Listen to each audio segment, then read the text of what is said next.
तुम बहुत पढ़े लिखे हो, तो फिर इंग्लिश बोल के दिखाओ। इंग्लिश।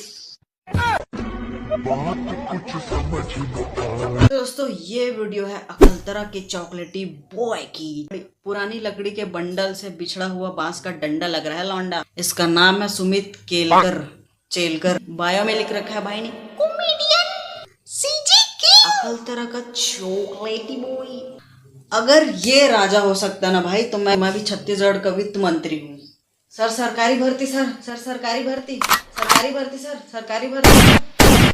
झुक के रहना पड़ेगा मेरे आगे, क्योंकि मैं अपने में खुद हीरो हूँ। हेलो, हाँ कहाँ भाई? घर में हवा आना तो घूमे नहीं आ सका भाई, डॉक्टर मना करे घूमे जाएगा। अच्छा चल ठीक है, तो स्कूल के छुट्टी होने वाला है तो लगा रहे। हाँ 2 मिनट में पहुँचा था भाई।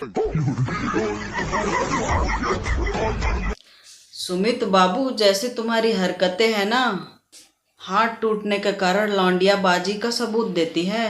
खैर हाथ तो चलता है, मेन चीज बचा के रखियो क्योंकि वो ज्यादा जरूरी। रुको जरा भाई। हाँ, हमारा डेली स्कूल जाना चाहिए भाई। अच्छा। दाई दादा बहुत मेहनत करके पढ़ाते लिखाते। सही कहा था भाई, लेकिन तो पता है आज गणित का पीछे खुली, लेकिन आज 5 घंटे आज स्कूल नहीं गया, नहीं तो विकेट मार रही थी। कल तू जाएगा क्लास और लगेगी तेरी हाजिरी, कि कल तू जाएगा क्लास और लगेगी तेरी हाजिरी। और जैसे तू बोले सुमित केलकर, सर निकालेंगे स्केल और चले जाएंगे तुझे पेल कर।